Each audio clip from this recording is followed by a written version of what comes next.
بسم اللہ الرحمن الرحیم۔ السلام علیکم ورحمۃ اللہ۔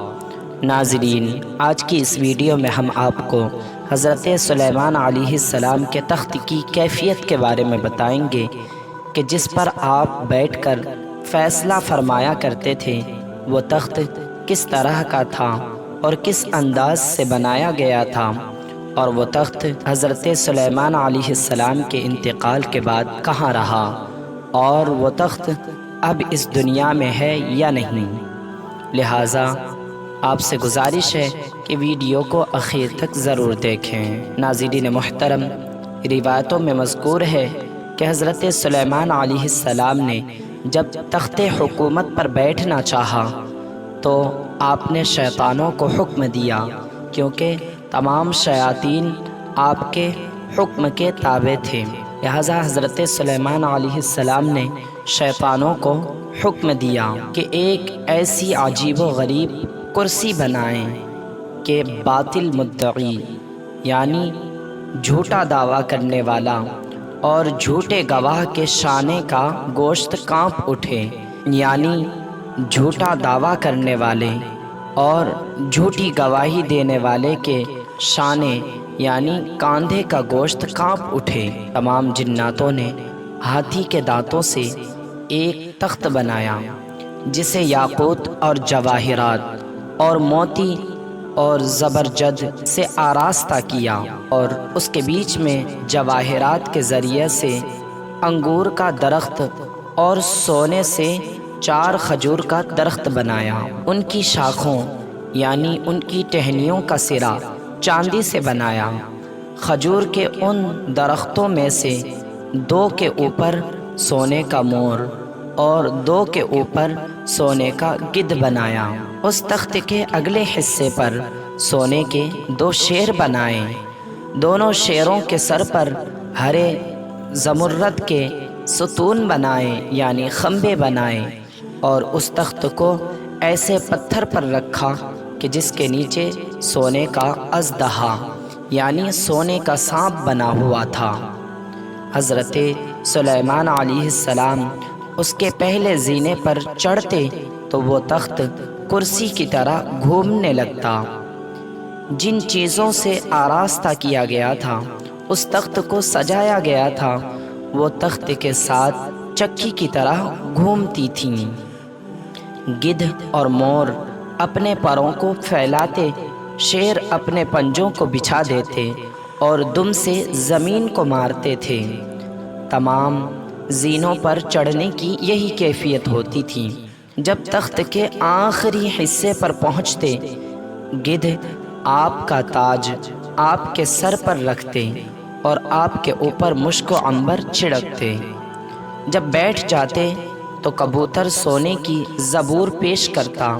حضرت سلیمان علیہ السلام اسے پڑھ کر لوگوں کو سناتے۔ حضرت سلیمان علیہ السلام کی دائیں طرف بنی اسرائیل کے علماء سونے کی کرسیوں پر بیٹھتے، اور بڑے بڑے طاقتور جن بائیں جانب چاندی کی کرسیوں پر بیٹھتے تھے۔ حضرت سلیمان علیہ السلام مقدمات کے فیصلے کے لیے اسی طرح بیٹھتے تھے۔ جب گواہ گواہی دینے آتے، کرسی اپنے پورے ساز و سامان کے ساتھ چکی کی طرح گھومنے لگتی۔ شیر اور گدھ اور مور حسب مطابق جس طرح سے بیان کیا گیا اس طرح سے اپنا کام انجام دیتے۔ گواہ گھبرا جاتے اور حق کے علاوہ سچ کے علاوہ جھوٹی گواہی نہ دیتے، یعنی سچی گواہی پیش کرتا، اس کے علاوہ جھوٹی گواہی دینے کی ہمت ہی نہیں ہوتی تھی۔ جب حضرت سلیمان علیہ السلام پردہ فرما گئے تو بخت نصر نے وہ تخت اپنے قبضے میں کر لیا۔ اس نے تخت پر چڑھنے کا ارادہ کیا۔ ایک شیر نے اپنے دائیں ہاتھ سے اس کی پنڈلی اور قدم پر مارا۔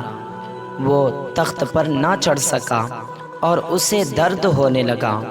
اسی درد کی وجہ سے اس کی موت ہوئی۔ یہ تخت کہاں ہے؟ پہلے جب حضرت سلیمان علیہ السلام کے بعد بخت نصر نے اسے قبضے میں کر لیا اور پھر شیر نے اس کی پنڈلی اور قدم پر مارا، جس کی وجہ سے اس کی موت ہو گئی۔ اس کے بعد یہ تخت انطاکیہ میں رہا۔ کراس بن صداد نے اس پر حملہ کیا، بخت نصر شکست کھا گیا، پھر وہ تخت بیت المقدس میں رکھ دیا گیا اور کوئی بادشاہ اس پر چڑھ نہ سکا۔ بہت لوگوں نے اس تخت پر بیٹھنے کی کوشش کی، لیکن کسی نے کامیابی حاصل نہ کر پائی، اور پھر اس تخت کو صخرۂ بیت المقدس کے نیچے رکھا گیا تھا اور وہاں سے وہ غائب ہو گیا۔ اب اس کی کوئی خبر اور اثر معلوم نہیں، کوئی نہیں جانتا کہ وہ کہاں گیا۔ ناظرین محترم، اس تخت کے بارے میں ہم نے جو جانا، اس سے ہمیں درس بھی ملتا ہے کہ اللہ رب العزت اپنے نبیوں کو، اپنے رسولوں کو بے شمار طاقتوں سے نوازا ہے۔ ناظرین محترم، آپ نے سنا کہ شیر بھی وہ سونے کے بنے ہوئے تھے، اور گدھ اور مور یہ سب جو ہے سونے چاندی کی چیزوں سے بنے ہوئے تھے، لیکن اللہ رب العزت نے ان کے اندر یہ طاقت پیدا فرما دی کہ حضرت سلیمان علیہ السلام جب زینے پر چڑھتے تو وہ کرسی گھومتی تھی، اور جن چیزوں سے آراستہ کیا گیا تھا وہ ساری چیزیں چکی کی طرح گھومتی تھی۔ گدھ اور مور اپنے پروں کو پھیلاتے۔ ناظرین، جبکہ گدھ اور مور یہ دونوں سونے چاندی کے چیزوں سے ہی بنے ہوئے تھے، لیکن اپنے پروں کو پھیلاتے، اور شیر اپنے پنجوں کو بچھا دیتے اور دم زمین پر مارتے۔ ناظرین محترم، اس سے پتہ چلتا ہے کہ اللہ رب العزت بے جان چیزوں میں بھی جان ڈال دیتا ہے اپنے نبی کے صدق و طفیل سے۔ ناظرین محترم، آپ سے گزارش ہے کہ اگر ویڈیو آپ کو اچھی لگی تو ویڈیو کو اپنے عزیز و اقارب اور دوستوں تک ضرور شیئر کریں، تاکہ انہیں بھی حضرت سلیمان علیہ السلام کے تخت کی کیفیت معلوم ہو کہ آپ کا تخت کس انداز کا تھا۔ اور آپ سے گزارش ہے کہ نمازوں کی پابندی کرتے رہیں اور اپنی آخرت کو بہتر بنائیں۔